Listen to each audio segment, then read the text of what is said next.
नमस्कार। मैं हूं आपका दोस्त राम मोहन। आज फिर आपके सामने प्रस्तुत हूं एक नए अंदाज में, एक नए विषय के साथ। आज हम बात करेंगे स्ट्रेंथ की, ताकत, मजबूती की, सीमेंट और सरिया की नहीं। मैं आपकी शक्ति, आपके गुणों, आपके कुशलताओं की मैं बात करूंगा। और जब मैं आपके गुणों की बात करूंगा और आपकी ताकत की बात करूंगा तो मैं आपकी कमियों और खामियों की भी बात करूंगा। याद रखिए, ये दोनों चीजें आपके साथ जीवन में रहेंगी। कम ज्यादा हो सकती हैं, मगर ये कोई कहे कि हम बिल्कुल हमारी सारी खामियां खत्म हो गई, गलत है। सच्चाई ये है कि अगर कोई ये कहे कि मेरे अंदर कोई खामी नहीं, मेरे अंदर कोई कमी नहीं है, तो वो झूठ बोल रहा है। भाई, खामी और खामी किसमें नहीं है? भगवान में नहीं है, और हम सब इंसान हैं। तो आइए हम लोग देखें कि ये हमारी जो कमियां, खामियां हैं और जो हमारी शक्तियां हैं, इनको हम साथ लेके आगे कैसे बढ़ सकते हैं। देखिए, जो शक्तियां हैं, हमारे गुण हैं, हमारे स्किल्स हैं, कुशलताएं हैं, ये तो हमें मदद करती हैं आगे हमारे विकास में, हमें आगे बढ़ने में मदद करती हैं। मगर जो हमारे खामियां और कमियां हैं, वो जो हैं वो हमको रोकती हैं, हमारे विकास को आगे बढ़ने से रोकती हैं, अवरोध करती हैं। वो एक तरीके से जैसे हमारी गति जो है बढ़ने की, उसको रोकती है। जैसे स्पीड ब्रेकर होता है ना, वो स्पीड को कम करता है, इस तरह काम करती है।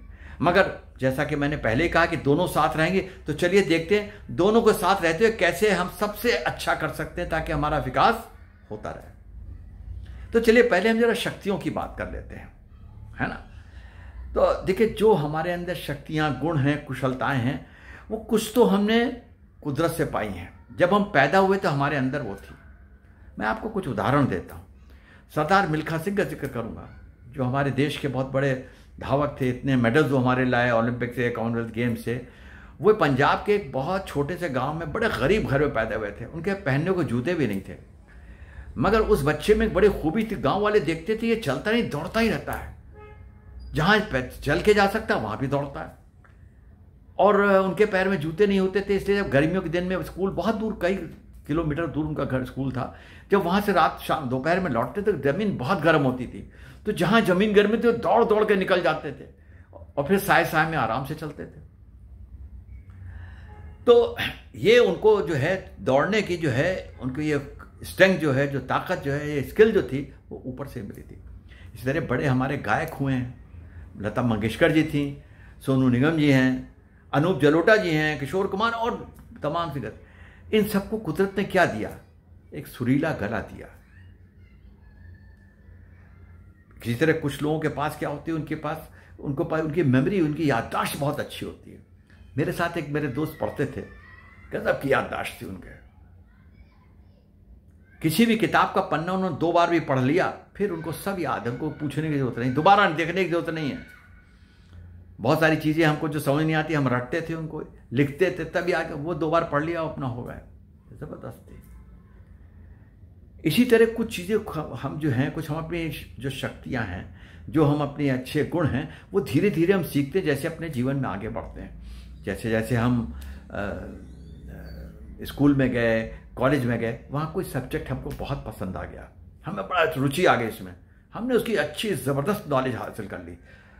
जो क्लास में पढ़ाया जा रहा है उसके अलावा भी पढ़ रहे हैं, क्योंकि हमारा शौक है, कोई इंटरेस्ट है। तो हमारी नॉलेज इतनी हो गई कि अब हम कहीं भी इसका प्रयोग कर सकते हैं, एक स्किल डेवलप हो गई। भाई, इस सब्जेक्ट पे इनकी नॉलेज बहुत अच्छी है ना। इसी तरीके से और बहुत सारी चीज़ें, जैसे जैसे आगे बढ़े, किसी स्पोर्ट्स में मान लीजिए आपका बड़ी रुचि आ गई, आपने खूब खेलना शुरू कर दिया, प्रैक्टिस करनी शुरू कर दी, आपने डिस्ट्रिक्ट लेवल पे खेला, स्टेट लेवल पे खेला, नेशनल लेवल पे खेल लिया, तो भैया हर लेवल के आपको मार्क्स मिलते हैं। कोटा होता है एडमिशन में भी, सर्विस में भी। इसके लिए बड़ा फायदेमंद स्किल आपने डेवलप करी, या आपने कुछ कुशलता जो हासिल करी।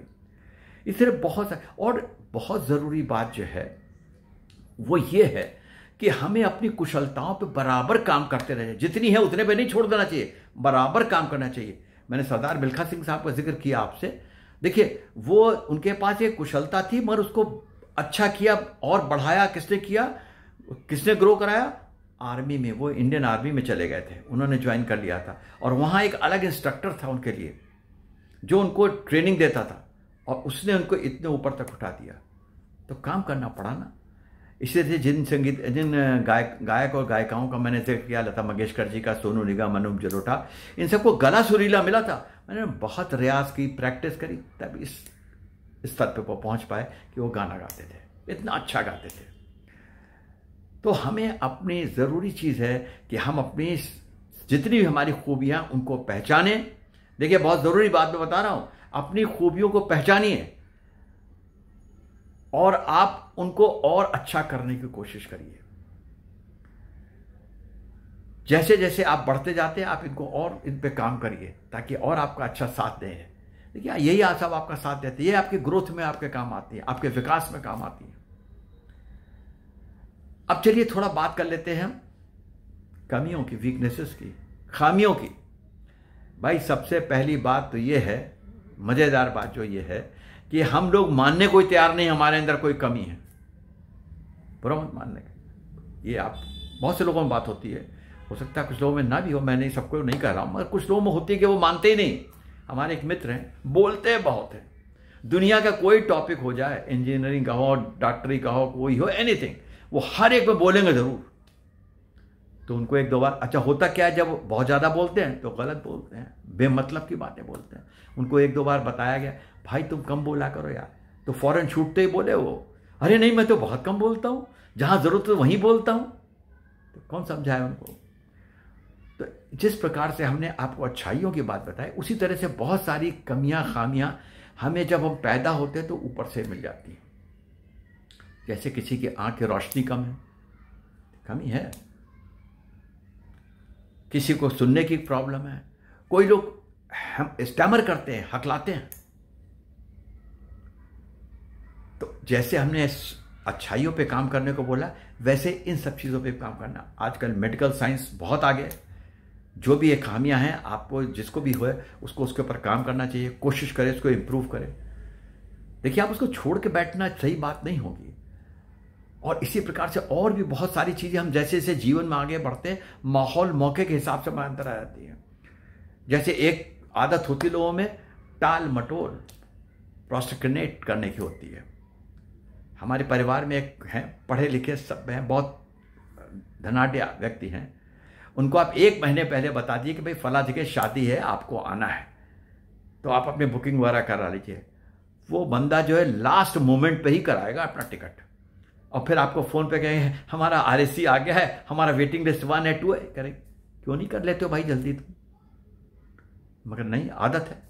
जैसे कुछ लोगों की आदत होती है कि सुबह उठ करके वो उठना तो चाहते हैं मगर सुबह उठ नहीं पाते हैं, जल्दी नहीं उठ सकते हो, अलार्म लगा के सोएंगे, और जैसे अलार्म बजेगा, जैसे उनका सबसे बड़ा दुश्मन वही एक ठप्पी मार करके उसको बंद कर देंगे, और फिर एक दिमाग में एक विचारों की श्रृंखला शुरू हो जाती है, यार तुम तो रात को बड़ा लेट सोए थे, तुम्हें तो थोड़ा और सोना चाहिए। अरे 7 से 8 घंटे सोना जरूरी है ना, नहीं तो सेहत खराब हो जाएगी। देखिए, जब उठते हैं फिर लेट होते हैं, फिर कहते हैं यार जल्दी टाइम से उठ गया होता तो ये कर लिया होता, वो कर लिया होता। इसलिए कुछ लोग होते हैं, गुस्सा बहुत आता है। देखिए, गुस्सा आना बहुत लाजमी है, हम इंसान हैं, हमें गुस्सा तो आएगा ही, ना आने का तो कोई मतलब ही नहीं है, इंसान इसीलिए। मगर भैया, कोई लोग होते हैं ना, जैसे हमारे साथ एक हमारी कलीग थे, वो हर चीज़ पर, हर बात पे गुस्सा हो जाते थे, बात में फट पड़ते थे। तो नतीजा क्या था, एक उनके ऑफिस का माहौल बड़ा ख़राब रहता था, लोग उनसे खुश नहीं रहते थे, उनका स्टाफ। तो उनको बताया यार तुम क्यों, बोले यार हम ओके भाई तुम मत इतना गुस्सा किया करो। बोले यार क्या बताया, वो हो जाता है मेरे से। तो भैया उनको दोनों जो आपको बताए हैं मैंने केस, एक ये गुस्सा वाला और एक जो मैंने सुबह नोट, इसके ऊपर अपने एक प्लान बनाना चाहिए, अपने अंदर एक निश्चय लाना चाहिए। जो लोग सुबह उठ नहीं पा रहे हैं अलार्म बजने के बावजूद, उनको चाहिए कि सोने से पहले संकल्प लें, प्रतिज्ञा करें कि भाई जैसे अलार्म बजेगा मैं हम उठ के तभी उसको बंद करेंगे, खड़े हो जाएंगे, बिस्तर से निकल आएंगे। जब भैया निकल आओगे बिस्तर, तब तो काम शुरू ही कर दोगे, करना पड़ेगा, वरना तो मामला चलता रहे, क्योंकि आपके अंदर तो एक खामी आ गई है ना। और इसी तरह से जो सज्जन गुस्सा करते थे बहुत ज़्यादा, फिर उनको एक दिन, मेरे बड़े अच्छे मित्र हमारे साथी काम करते थे, मैंने उनको बोला, मैंने कहा यार तुम इतना गुस्सा मत हुआ करो, आप ऐसा क्या, जब कोई आपको बहुत प्रॉब्लम हो, आपको गुस्सा होना, आपको कितना भी हो, किसी को जवाब देना, पहले 1 से 10 तक गिनती मन में गिन लिया करो, फिर कहा करो। बहुत ज़्यादा अगर आपको ताव आ रहा है, गुस्सा, तो थोड़ा पानी वानी पी लिया करो, थोड़ा ठंडा कर लो अपने आप को। देखिए, अगर आप नहीं करेंगे तो आप अपने आप को खराब करेंगे। इसलिए हमें अपनी खामियों पर भी काम करना चाहिए। और सबसे ज़रूरी बात है भाई, आज से लेकर कल 24 घंटे के अंदर 1 कप चाय लेकर बैठना, आराम से पीना और सोचना मेरे अंदर खामियां क्या क्या हैं। क्योंकि अगर आप अपनी खामियों को पहचानोगे नहीं तो ऐसे ही है जैसे आपको कोई मर्ज है, आप उसको पहचानने ही नहीं चाह रहे, स्वीकार ही नहीं करना चाह रहे हो, तो उसका इलाज कैसे करोगे। इसलिए भैया, अपनी खामियों को पहचानना और उनके ऊपर काम करने की कोशिश करना, ताकि उन खामियों को आप ठीक कर सके, उनके ऊपर काबू पा सके, ताकि आपके विकास में दिक्कत ना हो। क्योंकि ये जो खामियां होती है ना, ये आपके विकास में आड़े आती हैं। दूसरी बहुत जरूरी बात है कि आप लोग जो है आज इस वक्त निश्चय करिए कि हम अपनी खामियां और इनके दोनों के बीच में एक संतुलन भी रखेंगे और दोनों को साथ लेकर चलने का तरीका निकालेंगे। देखिए, संतुलन रखना बहुत जरूरी है। आप हर वक्त अपने खामियों के बारे में मत सोचिए। अगर हर वक्त आप अपनी खामी के बारे में सोचते रहेंगे तो आप एक निगेटिव मोड में रहेंगे, आप एक नकारात्मकता में रहेंगे। आपको पॉजिटिव रहना है। अच्छा, बहुत आपको मैं बताऊं, एक बहुत जरूरी बात है, आप लोग दिन में जब सुबह सो के उठते हैं तो अपनी अच्छी खूबियां जो उनको अपने मन में कहा करिए। अरे मैं बहुत अच्छा सिंगर हूं, मैं बहुत अच्छा गाना गा सकता हूं, मैं बहुत अच्छा दौड़ सकता हूं, मेरी याददाश्त बहुत अच्छी है, जो भी अच्छाई है आपके अंदर, आपकी बॉडी बहुत अच्छी है, मैं बड़ा शक्तिशाली हूं, उनको आप कहिए। देखिए, आप अच्छे पॉजिटिव रहेंगे। और इसी तरह से अपने नकारात्मकताओं पर अपनी नजर बना के रखिए और एक संतुलन लाने की कोशिश करिए। मैं आपको एक उदाहरण देता हूं। टायरोन नाम के एक बास्केटबॉल प्लेयर हुए हैं, अमेरिका के बड़े मशहूर प्लेयर। वो इंटरनेशनल लेवल के मैचेस में भी खेलते थे अमेरिका की तरफ से। तो टायरोन जो है वो एक बड़े गरीब परिवार में बाल्टीमोर में पैदा हुए थे और जैसे तैसे पढ़ लिया, तो उनको बास्केटबॉल खेलने का बड़ा शौक था। अब बास्केटबॉल के प्लेयर आप सबको मालूम है 6 फीट 11 इंच, 7 फीट 1 इंच ऐसे होते हैं, और उनकी जनाब की हाइट थी 5 फीट 3 इंच। तो उनसे लोग कहते रहते थे, यार तुम कैसे बास्केटबॉल खेलोगे। मगर उनके अंदर एक जुनून था कि मुझे बास्केटबॉल तो खेल रही है। तो उनकी ये कमी थी, उनके साथ कुछ पॉजिटिव चीज भी थी, वो थी उनके अंदर एनर्जी बहुत थी, बड़ी ऊर्जा थी वो। और जब वो गेम में उतरते थे तो वो फटते थे एकदम, और उनके पास अगर बॉल आ गई तो भैया कोई ले नहीं सकता उनसे बॉल। धीरे धीरे खेलते खेलते वो, मैंने आपको बताया ना, जो नेशनल लेवल की टीम थी उसके मेंबर हो गए। एक आध मैचेस में कैप्टनशिप भी उन्होंने करी। तो उन्होंने देखिए एक संतुलन बनाया कि ये कमी थी, उन्होंने कहा कि अच्छा मेरी स्ट्रेंथ है, मैं इसको चलता। तो भाई, आप सबसे मेरी ये गुजारिश है कि आप लोग अपने अंदर अपनी शक्तियों के ऊपर खूब काम करिए, उनको इंप्रूव करिए और अच्छा करिए, और खामियों को भी पहचानिए। भाई, पहचान लेना, मान लेना कि कमी है तुम्हारे अंदर, कोई बात नहीं, कोई हर्जा नहीं होगा, फायदा ही करेगा।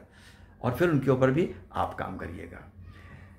जितना आप इनके ऊपर फोकस करेंगे, ध्यान से रखेंगे, उतना ही अच्छा है। जब भी कभी देखिए, रोजमर्रा में तो बहुत काम करते थे, मगर आपको अगर कभी कोई बड़ा टास्क मिल जाए, बड़ा काम मिल जाए करना है, तो 5 मिनट बैठ करके सोचिएगा आपकी इसमें कौन सी खूबियां जो आपका साथ देंगी और कौन सी कमियां जो इसमें आड़े आएंगी, और उन दोनों का प्लान बना करके तब एक बड़ा प्लान बनाइए और फिर आगे बढ़िएगा। कामयाबी मिलेगी। कामयाबी तो करनी करनी है, इन खामियों के साथ रहकर भी कामयाबी आपको करनी है। तो जो हमने आपसे आज बातें करी हैं उनको आप अमल में लाने की कोशिश करिएगा। मैं इसी के साथ ख़त्म करता हूँ। धन्यवाद।